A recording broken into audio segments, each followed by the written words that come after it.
Hello all my beautiful sisters from those other misters. Welcome back to my channel. Today I am doing a just doing my makeup kind of. I'm just doing my eyes today really, and probably some highlighting with the McGrath Mothership 5, also known as Bronze Seduction palette.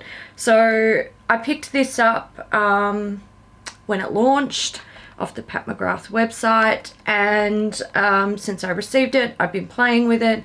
I've got feels about it, and today I thought I would talk to you about those feels while I put the palette on my face. I'm going to start prepping my eyes. I'm going to use the Too Faced Shadow Insurance Primer. I'm going to use the Inglot 328 eyeshadow, which is just a matte skin toned eyeshadow, and the brush I'm going to use to set that primer is a Hakuhodo. I don't know what it is, it'll be in the description box. Hakuhodo, please start naming your G range because I can't remember what they're called. Picked up this palette on release day, stayed up until I think it was I don't know, midnight, 1 a.m. But I was having trouble with the website. I could not go through with the order. It was like, oh my god, it was a pain in the ass. So basically what I did was Kat suggested using a proxy to shop from the US site, see if that would work. We even tried like different browsers and stuff. Nothing worked. The proxy ended up working, so we purchased through the US site, which means we paid the US price for it, which is $125, and on the Australian website, or not the Australian website, it's still an international website, but if you go to it normally, it'll come up in Australian dollars if you're shopping from Australia, and it is 200 Australian dollars. So we managed to get the order through, which was great, and then it was a matter of waiting for the palette to show up, and it took like, I think it was around 2 weeks before it showed up. So that was, you know, kind of frustrating, because we were noticing like other people were receiving their palettes really quickly. People who had like purchased it the next morning. So that was, I was like, why are we paying a premium for this? So shipping was $25 US, which is not cheap. Kat and I were lucky in the fact that we were splitting the shipping cost.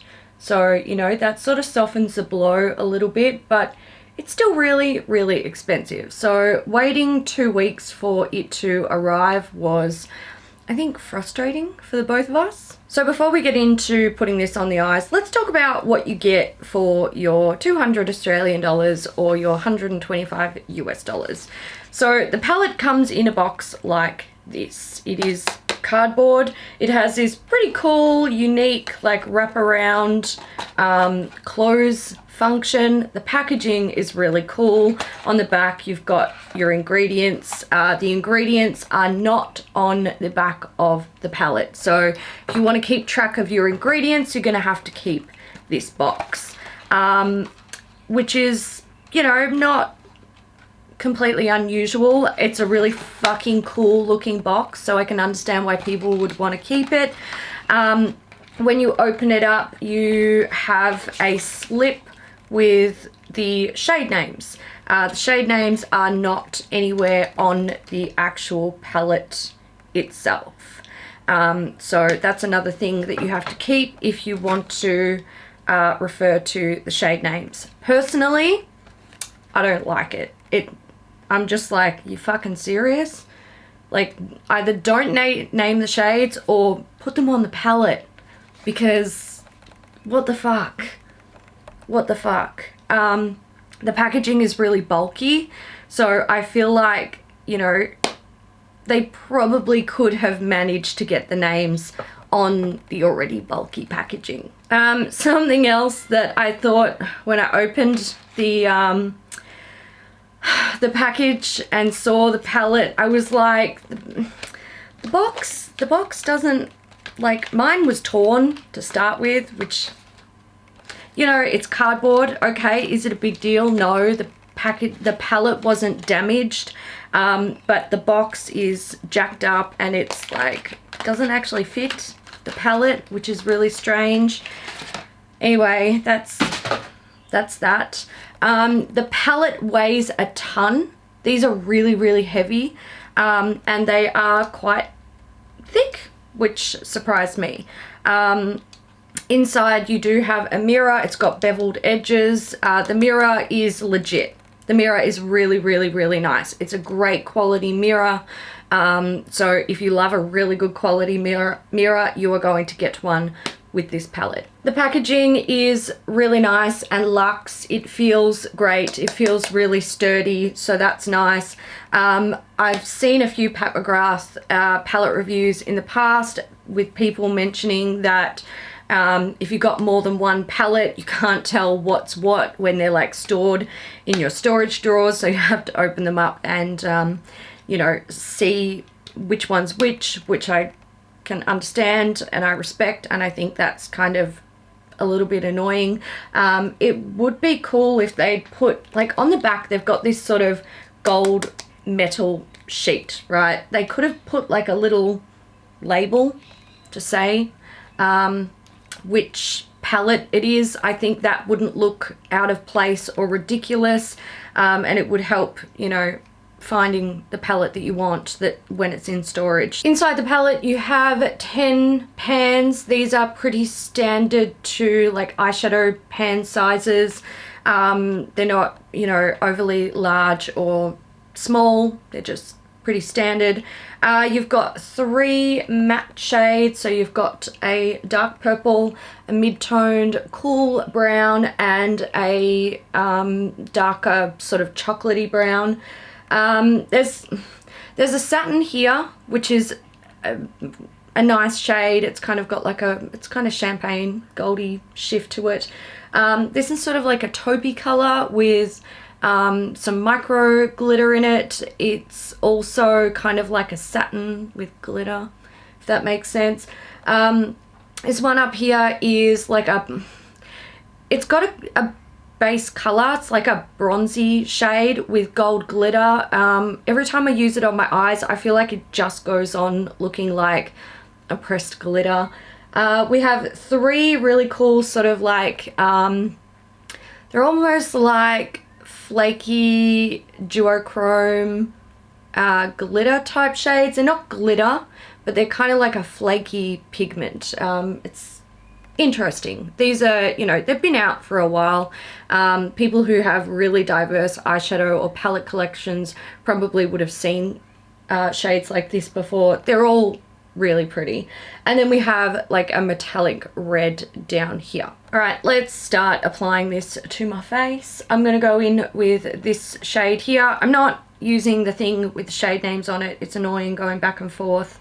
Yeah, no. I'm using a Morphe M441 brush. So the mattes in this palette are pretty nice. They're, you know, nicely pigmented. I have noticed that they can skip. So if you're one of those people with like skin that is a little bit more lax, they can, you know, skip. I typically notice that on my inner corner here. So, you know, don't be surprised if that happens. I don't think that they are the most insanely like easy to blend eyeshadows, but you know, you can see they will blend.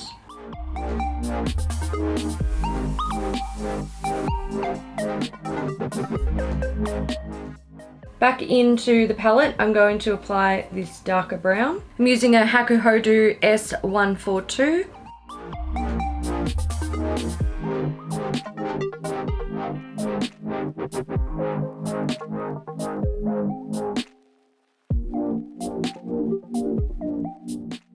Well, that went to a place that I wasn't expecting it to, but you know, let's roll with that because it's kind of pretty.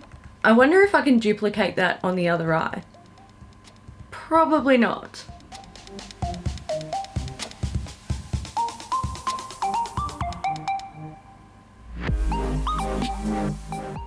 I'm taking a Hakuhodo J144H just to get this a little bit neater. Alright, I don't know what the fuck I'm doing. It's really, like, that threw me off. That threw me off, but we're gonna go with it. I think I have to use some of these shades here. So let's do that. I'm gonna go, I'll show you how these apply dry, and then I'm probably gonna go in wet. I'm gonna take this one here, which is a cool sort of, it's like a white shade with a yellowy sort of goldy shift. I will say right now, expect a fuckload of fallout since I'm using these particular shades in the palette. These sort of sparkly ones are just like everywhere on my face. I've already done my base. There's going to be no saving it. I would absolutely recommend doing your eyes before your base if you're going to use these sparkly shades.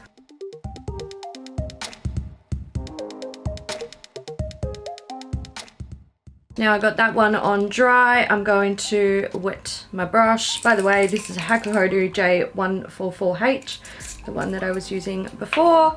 Get the brush wet. I just use Avene thermal spring water. You can use whatever you prefer.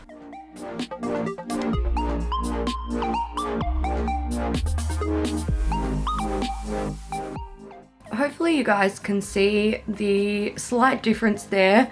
When you apply it wet, you get more of the glitter sticking. And also I feel like you can see a little bit more of that sort of white base as to like what you see in the pan here, which personally I think is actually a really cool color, and it sort of shifts to that goldy shade. So I much prefer that one wet along with the others that are similar to this formula. I'm gonna top up this side with wet pigment. All right, next one, I'm gonna take this shade here. It's kind of like a, I don't know, like a lime gold, if that makes sense. It's like a gold with a greeny color, but then it's also like got a sort of pinky shift. Really fucking interesting. It's a cool shade. I'm using a Hakuhodo J246HS.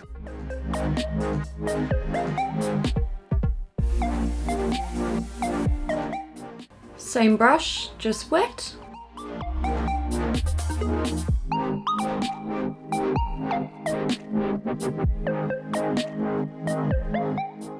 So you might be able to see that the wet one goes on slightly more metallic, and that is simply because there's more pigment sticking to the skin.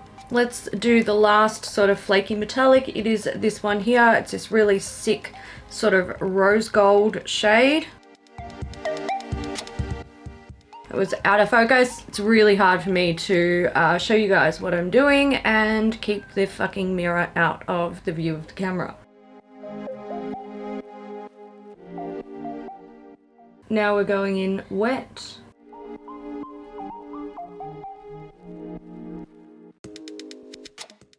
Wet application and dry application. I don't know how this is showing up on camera. I can't look at the screen and close my eyes at the same time.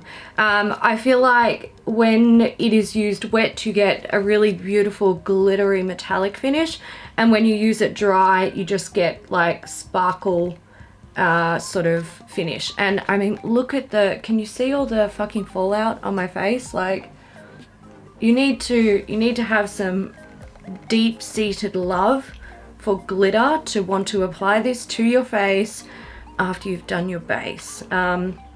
Even when I use it before doing my base, I still end up with glitter all over my fucking face. So that's, if you can't handle that, if that's just a deal breaker for you, you might have issues with this palette. That is really pretty, and if my face wasn't absolutely covered in fallout, I would be super happy. But it is covered in fallout, so, you know, there's that. But you can see those shades, fucking, like, they're really beautiful, guys. They are absolutely fucking beautiful. I do think that they, for me personally, they look best when they're used wet. They would probably look fantastic over the Too Faced glitter glue primer or any other glitter glue primer that you personally love and adore. On their own, I do feel like they're just kind of, I don't know, a little bit, not lackluster, but kind of lackluster. They're not, you know, they're just, they look so amazing in the palette, as you can see. You know, on camera, it doesn't do them justice, all right? These are fucking divine, and you're not gonna really get the full effect of how pretty they are until you see them in person. But when they're used dry, just over a standard eyeshadow base, I just don't feel like they're really that impressive. It's just like, whatever. I'm gonna do a combination of the red and the purple under my eyes. So I've got a Hakuhodo S146 brush here, and I'm picking up the red shade.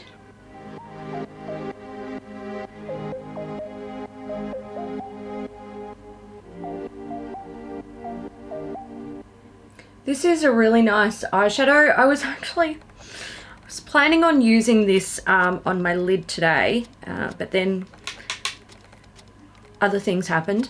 I feel like this has fairly good stick on its own, but if you really do want to get that metallic finish, it's best used wet. And I think, like, let me just show you what happens here. So we swatch, and that's what we get. Wait, focus.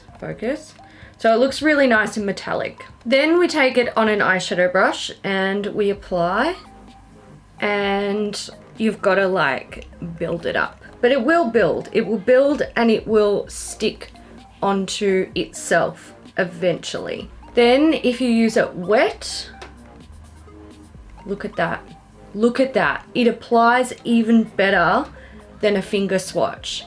That is honestly how I would encourage you to use that shade if you're looking for that intense, like almost, I can't call it a fire truck red because it's not, it's more on the pink spectrum, but it's just like fucking look at it.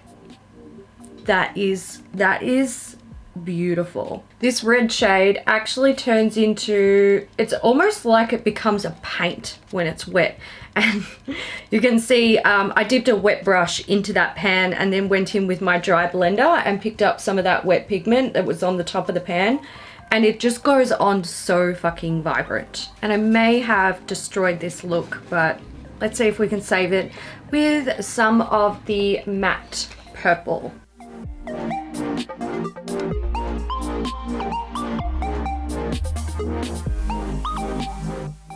Let's go in with this shade here. It is sort of like a champagne color. I'm going to take a Rae Morris 9.1 brush, and I'm going to apply this to my inner corner.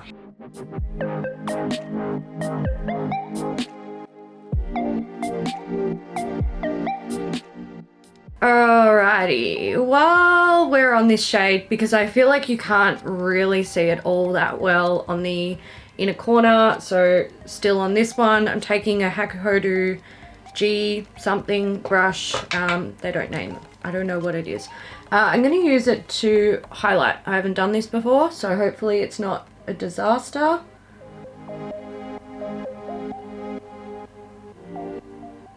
Alright, so it's an eyeshadow. It's not made for highlighting the face, although, you know, powder products pretty much should be able to use them however you want.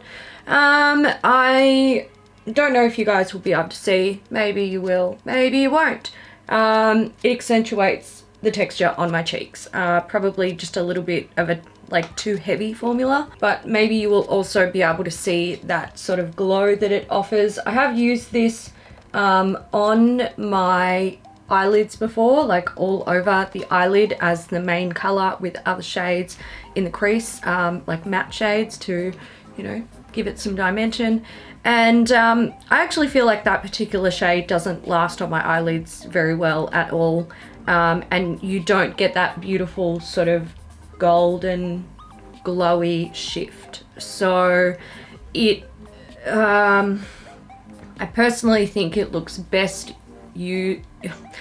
it looks best when it's dusted in a manner that I'm doing it on my face rather than packed on. It's just kind of a bit boring and bland compared to other shades in the palette. All right, so I'm looking at this palette and I pretty much have 2 more shades that I haven't used.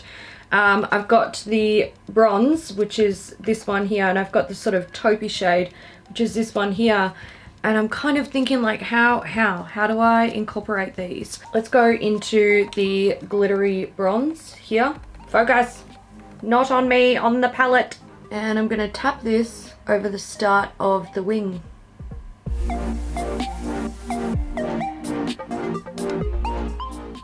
Yeah, I don't like that. May as well go there. I'm taking this taupey shade here, again, tiny little brush, and I'm gonna put it somewhere on my lower lash line, I guess.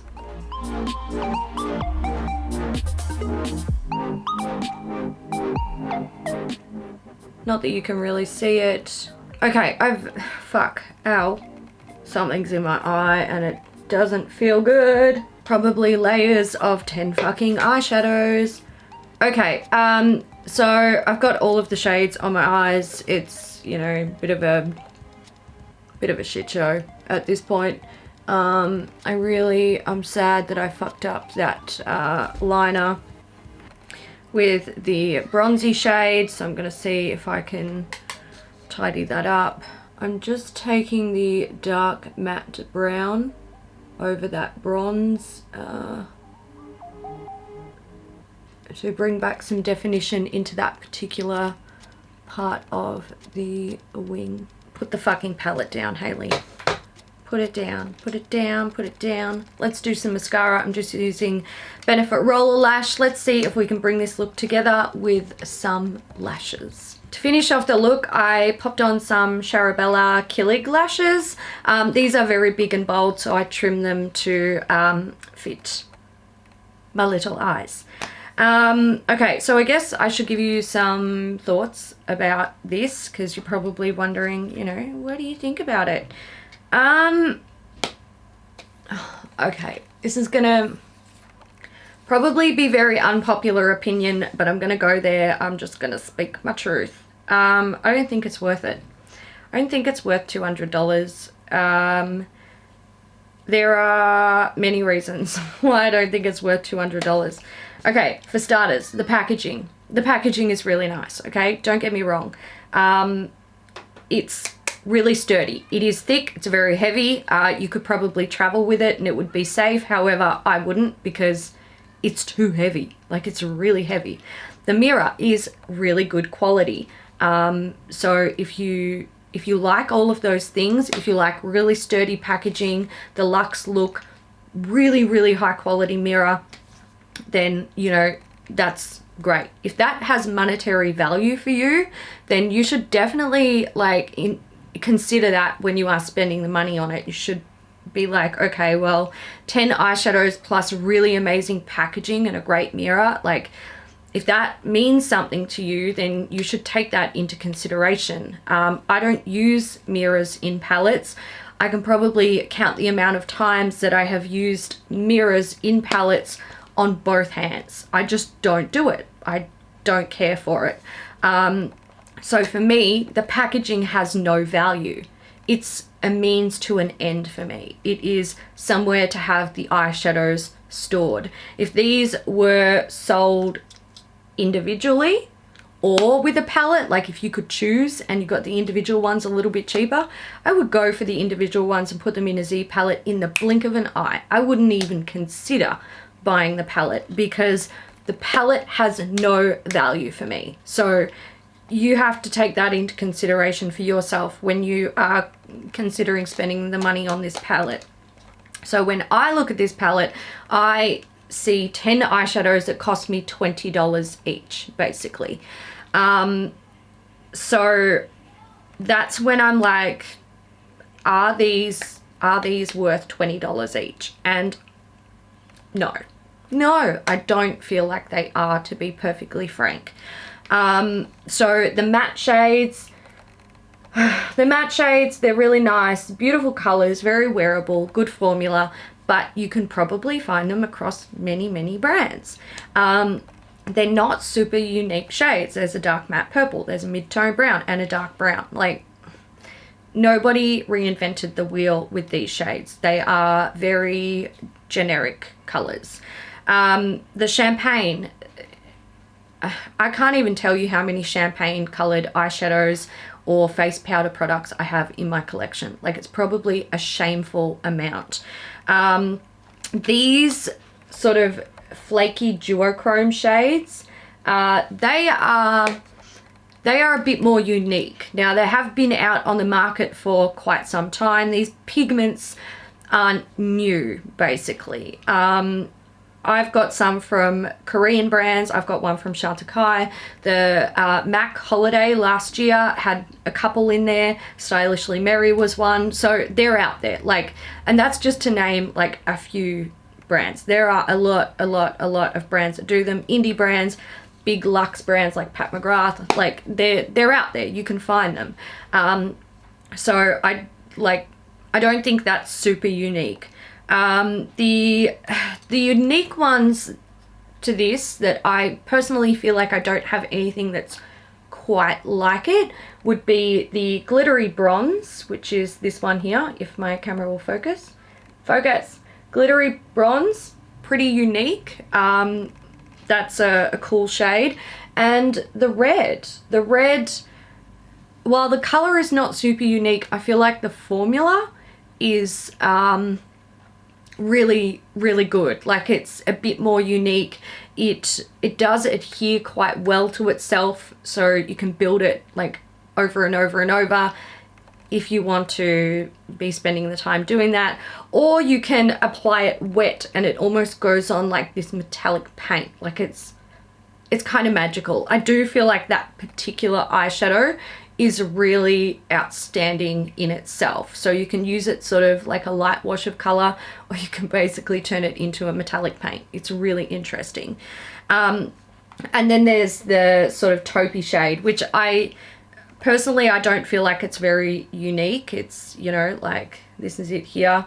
We'll build it up a little bit. It's, you know, it's a shimmery taupey shade with some light gold micro sparkle. I don't feel like it's super unique. However, I do think it makes the palette more wearable. Like, you could totally wear that shade to the office if you had a bit more of a, like, you know, proper workplace where they don't want you wearing this. So like, the shades that are in here, like, I like them and I will use them. I'm happy to have it, but I don't feel like there's anything in here that is really, like, I just don't feel like it's worth it. Like, the only shade that's super unique to my collection would be the red, and that's only because of the formula. So for me, I don't feel like it's worth it. What I paid for here is the name. I paid for the Pat McGrath name. Yeah, that's how I feel about it. And I don't regret purchasing the palette, because now I've had the opportunity to try her eyeshadows.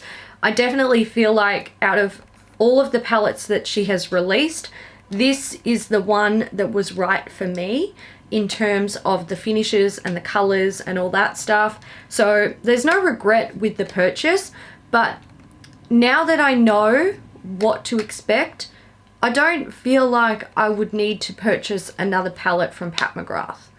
I feel like I've done it, ticked it off the bucket list, and I don't really think that any palette of